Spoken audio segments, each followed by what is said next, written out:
तो पर दिक्कत यह है कि टिके नहीं है।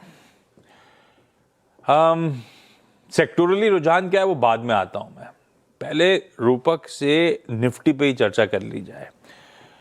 क्योंकि अगर आप जितना ज़्यादा टैरिफ रिलेटेड पढ़ो तो एक्चुअली थोड़े से चैलेंजेस बढ़ भी जाते हैं। ऐसा नहीं है कि 15% हमारी 18% सो कॉल्ड परसीव टैरिफ से हम 15% पे हैं। हमारे कॉम्पिटिटर्स भी जिनसे हम शायद एक बेहतर ट्रेड डील लेकर आए थे वो सब भी 15% पे आ गए। इवन नए ग्लोबल टैरिफ में चाइना जैसा कंपटीशन भी जो 35% पे था वो भी 15% पे आ गया है। तो है सिनेरियो थोड़ा सा tough he. On the face of it जो कूल ऑफ होते हुए टैरिफ्स दिख रही हैं, लेकिन इंटेंसिटी बढ़ जाएगी कंपटीशन की, प्रतिस्पर्धा की। खैर रूपक, आप निफ्टी को कैसे व्यू कर रहे हो? हम मामला ठंडा पड़ गया, वही मेरे ख्याल से 800 की दीवार थी, 25-800 के आसपास की, वहां जाते जाते ही मामला कूल ऑफ होता हुआ।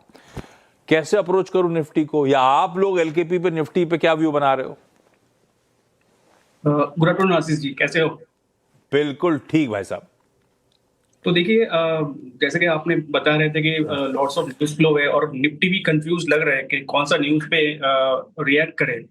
तो हायर एंड पे ओपनिंग देने के बाद सेलिंग प्रेशर था और मार्केट नीचे आ गया। हायर एंड पे अगर टेक्निकल चार्ट देखें तो 50 डे में था जहां पे निफ्टी टिक नहीं पाया और सेलिंग प्रेशर आ गया। फिलहाल 21 ईएमए के ऊपर सस्टेन करते हुए दिखाई दे रहा है। तो हमारे पास दो लेवल है। एक तो हो गया 25,620 से लेके 600 का लेवल सपोर्ट, हायर एंड पे 25,750 की रेजिस्टेंस। ये बैंड्स के अंदर रहेगा तो निफ्टी पे कोई ट्रेंड देखने को मिलेगा। स्टॉक स्पेसिफिक, सेक्टर स्पेसिफिक हमारा ध्यान रहेगा।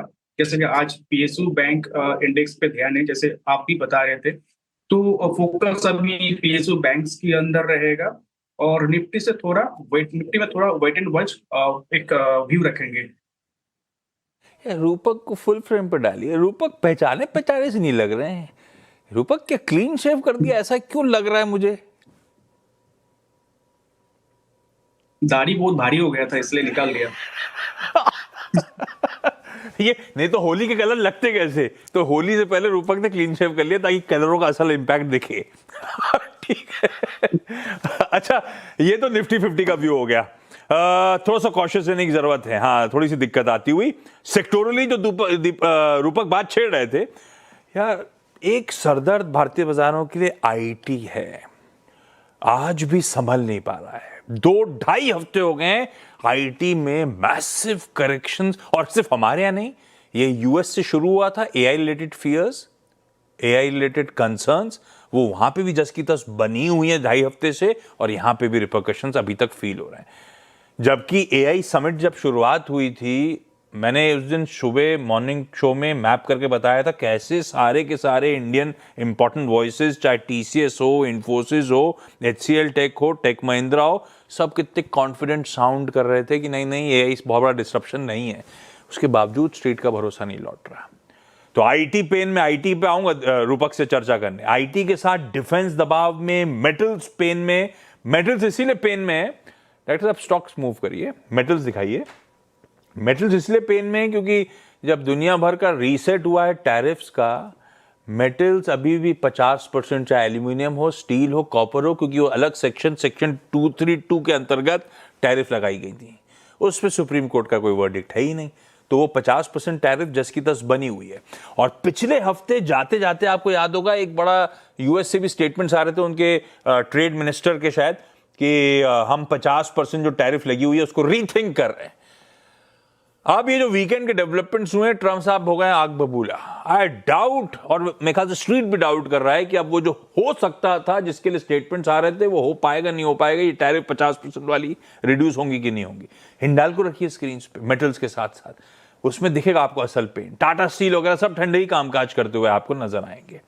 जो चल रहा है, जो रूपक ने मेंशन करा, बैंक्स मतलब सरकारी बैंक्स। अच्छा, सरकारी बैंक्स, और मैं अगर प्राइवेट बैंकिंग स्टैक भी रख दूंगा ना तो वो भी बुरा नहीं है।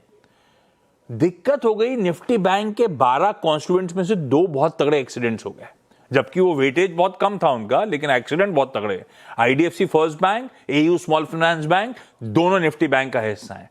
इसीलिए निफ्टी बैंक थोड़ा सा पेनफुल दिख रहा है। Otherwise x of these two, और शायद एक इंडसइंड बैंक, निफ्टी बैंक के प्लीज वो कंट्रीब्यूशन प्लेट रखिएगा। मेरे ख्याल से 3 ही स्टॉक्स होंगे जो हल्के बहुत पस्त पड़े हुए नजर आएंगे आपको, बाकी मीनिंगफुल सारे स्टॉक्स बेहतर करते हुए आपको नजर आएंगे। ठीक है, सरकारी बैंक्स की रूपक ने बात करी। रूपक, कंफर्ट वही पॉकेट, दो पॉकेट्स दे रही थी, एक तो सीपीएससी और एक सरकारी बैंक। आज सरकारी बैंक आज भी डटे खड़े हुए हैं। आप लोग का हाउस कॉल, कौन से सरकारी बैंक से थ्रू इस मोमेंटम को आप राइड करने का अभी भी मन बना रहे हो, या अब नहीं, जो है उनको होल्ड ही करके चल रहे हो, फ्रेश खरीद नहीं कर रहे हो, क्या कर रहे हो? हमने पिछले कई महीनों से पीएसयू बैंक्स के अंदर अपना लॉन्ग व्यू दिया था, लॉन्ग कॉल्स दिए थे। अभी भी हम एक रिपोर्ट निकाल रहे हैं जिसमें 5 पीएसयू बैंक्स रहेगा लॉन्ग साइड में। डेफिनेटली एक सिग्निफिकेंट रैली दिया पीएसयू बैंकिंग इंडेक्स, बट मुझे लगता है कि ये रैली जो है एक्सटेंड हो सकता है, और क्योंकि रिसेंटली वीकली चार्ट पे एक ब्रेकआउट दिया है। कुछ स्टॉक लीडर्स रहेंगे, जैसे कि बैंक ऑफ बड़ौदा जैसे स्टॉक्स लीडर रहेंगे, कुछ स्टॉक जो लैग कर रहे थे वो कैचअप करते हुए दिखाई दे रहा है। तो पीएसयू बैंक्स के अंदर ही लॉन्ग साइड का ट्रेड रहेगा। तो मतलब अब उसको तेजी प्ले करने के लिए पीएसयू बैंक ईटीएफ लेके चलूं क्या, या आपको इस स्टॉक पे ज्यादा बुलिश हो? ईटीएफ भी ले जा सकता, स्टॉक स्पेसिफिक बुलिश व्यू रहेगा, क्योंकि मुझे लगता है ईटीएफ भी ले जा सकता है, बट हालांकि हमारा जो कॉल्स रहेगा वो स्टॉक्स पे ही रहेगा। रूपक, रूपक कौन कौन से? जी, जैसे कि बैंक ऑफ बड़ौदा रहेगा, फिर हमारा पीएनबी रहेगा, सेंट्रल बैंक और आईओबी जैसे काउंटर जो पार्टिसिपेट नहीं किए थे रिसेंट रैली में, बट हमें लगता है कि अभी वो लोग भी पार्टिसिपेट करना चालू करेगा। तो बेसिकली जो लेगार्ड्स रह गए हैं, डिसेंट सरकारी बैंक्स, वो शायद अब इस मोमेंटम में पार्टिसिपेट कर रहे हो। तो रूपक कह रहे हैं कोई बैंक ऑफ बड़ौदा, कोई पंजाब नेशनल बैंक, कोई सेंट्रल बैंक, कोई इंडियन ओवरसीज बैंक, ये ज्यादा प्रेफर्ड पॉकेट्स हो गई। रूपक, निफ्टी आईटी का इंडेक्स या फिर इन्फोसिस के थ्रू, मैं आ रहा हूं आपसे समझने के लिए। अभी मैं आईटी की चर्चा कर रहा था, प्लीज लेकर आइए आईटी इंडेक्स स्क्रीन पे। 0.25% का दबाव, उठाइए कोई भी स्टॉक, विप्रो खींचिए, इन्फोसिस खींचिए, एचसीएल टेक लेकर आइए, टेक महिंद्रा, टीसीएस, पांचों निफ्टी 50 में जो कॉन्स्टिट्यूएंट्स हैं आईटी के रिप्रेजेंटेशन, सब दबाव में। और इनसे ज्यादा पेन वायदा में कोफोर्ज, केपीआईटी, टाटा एलेक्सी, सब प्रेशर में आते हुए आईटी का ये इंडेक्स है। एक इस तरफ नहीं है, सब उस तरफ दबाव के साथ स्टॉक कामकाज कर रहे हैं, संभल नहीं रहे। रूपक, आप लोगों को आई एम श्योर क्वेरीज बहुत आ रही होंगी। मेरे पास इसका सेक्टर स्पेसिफिक म्यूचुअल फंड है, मेरे पास फना स्टॉक्स हैं, आईटी स्टॉक्स में करना क्या है। एलकेपी सिक्योरिटीज में रूपक डे साहब क्या जवाब दे रहे हैं, जिनके पास आईटी में पोजीशन है उनको? और इन्फोसिस की चार्ट आपको कैसी लग रही है, कितना और दबाव झेलना पड़ेगा मुझे? जी देखिए, मुझे हमने आईटी इंडेक्स जब 35,500 टूटा था, तब एक बार वार्निंग भेजे थे कि जिनके पास आईटी स्टॉक्स पे होल्डिंग है वो आईटी स्टॉक्स पे थोड़ा बहुत एक्सपोजर कम कर लीजिए। हालांकि कुछ स्टॉक्स में से एक कंप्लीट एग्जिट भी रिकमेंड किया था। तो हमारा व्यू अभी सेल ऑन राइज ही रहेगा आईटी स्पेस में। मुझे लगता है 35,500 नीचे जब तक रहेगा, सेल ऑन राइज स्ट्रैटेजी लेके चलना होगा। और नीचे पेन अभी भी बाकी मुझे लगता है, इनफैक्ट 31,000 के नीचे सस्टेन करता है तो 3-4 हजार पॉइंट का करेक्शन और आ सकता है। थोड़ा ज्यादा बियरिश व्यू है, बट ऐसे ही हम चलेंगे with stop loss of 35,500 on the higher end. मैंने हिंडाल्को दिखाया था आपको, तगड़ा पेन है, उसकी रैशनल भी बता दिया था। एक इटर्नल लेके आइए स्क्रीन पे। आज फिर इटर्नल 1-1.25% कमजोरी के साथ ट्रेड करता हुआ। ये तो हिंडाल्को हो गया। स्क्रीन को जल्दी जल्दी मूव करिए, इटर्नल रखिए। ये देखिए, इटर्नल के लिए ये 5वां कॉन्जिक्यूटिव सेशन है जब दबाव में। इनफैक्ट लास्ट 9 ट्रेडिंग सेशंस में से 8 ट्रेडिंग सेशंस पेन में गए। 300 प्लस वाला आज 266 पे आके खड़ा हुआ है, कुछ ना कुछ तो सता रहा है इसको। रूपक, इटर्नल पे व्यू क्या बैठ रहा है आप लोगों का? इसमें भी नेगेटिव व्यू रहेगा, क्योंकि रिसेंटली 20 EMA 50 DMA को ऊपर से कट किया, तो बेरिश क्रॉसओवर है, मूविंग एवरेज का सेंटीमेंट नेगेटिव रहेगा मेरे ख्याल से। नीचे 252 तक आ सकता है शॉर्ट टर्म में, और हायर एंड पे 270 का रेजिस्टेंस रहेगा, जिसके ऊपर जाने पर इंप्रूवमेंट हो सकता है सेंटीमेंट में। परफेक्ट है। लाइए मैं कुछ स्टॉक्स दिखाता हूं।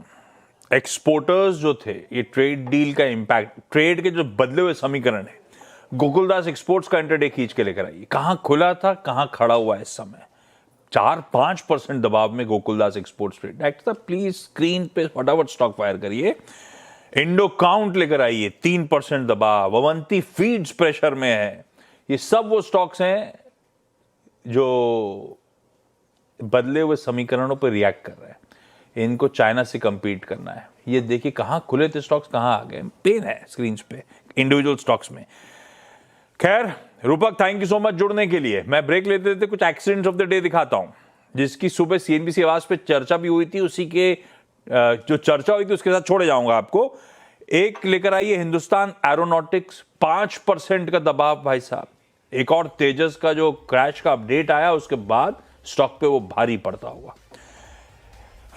आईडीएफसी फर्स्ट बैंक, वो फ्रॉड की खबर सामने आना, मैनेजमेंट का क्लैरिफिकेशन देना, लेकिन स्ट्रीट कंसर्न्ड। 16% कमजोर आईडीएफसी फर्स्ट बैंक।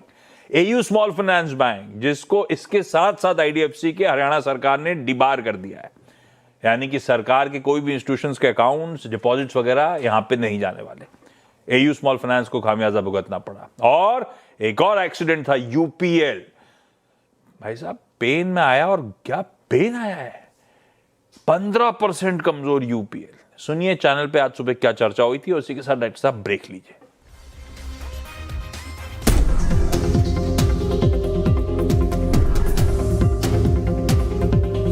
यूपीएल को मैं रेड ले रहा हूँ। यूपीएल को मैं रेड क्यों ले रहा हूँ? एग्री और क्रॉप प्रोटेक्शन बिजनेस को अलग अलग करके फिर उनको लिस्ट कर रहे हैं। तो यूपीएल में क्या बचेगा फिर? तो यूपीएल तो होल्डिंग कंपनी बन के रह जाएगी। तो उसको होल्डिंग कंपनी का डिस्काउंट मिलेगा। जो उनकी डील आई है ना, मुझे समझ में नहीं आ रहा। पहले तो उन्होंने जब वो एडवांटा की बात की थी, उसका डीआरएच में फाइल किया, उसमें कुछ साइज नहीं डाला, कुछ डिटेल नहीं डाले, कुछ नहीं डाला, उससे स्टॉक गिरा था काफ़ी, आपको याद होगा। थोड़ा सा यहाँ पर नेगेटिव है, इसके लिए यूपीएल को मैं आज रेड ले रहा हूँ। रीस्ट्रक्चरिंग कंपनी करी है, लेकिन बाजार का कंसर्न कंपनी के डेट को लेकर था। 30,000 करोड़ का जो कंपनी में डेट है उस पर ओवरहैंग बना हुआ है, और उस पर कोई रीस्ट्रक्चरिंग की खबर नहीं है, जो कि नेगेटिव शायद हो सकता है। 10% नीचे हो गया अभी स्टॉक। रिसर्च जो होती है ना, वो बहुत इंपॉर्टेंट होती है। आप अलर्ट किया था कि ये जो है ये शायद आज नेगेटिव लेगा मार्केट उसको। यूपीएल करीब 12.5% नीचे, और आज सुबह हमें दोनों स्टॉक्स में गिरावट की बात की थी। खासतौर से यूपीएल में तो बहुत ज़्यादा गिरावट की आशंका थी।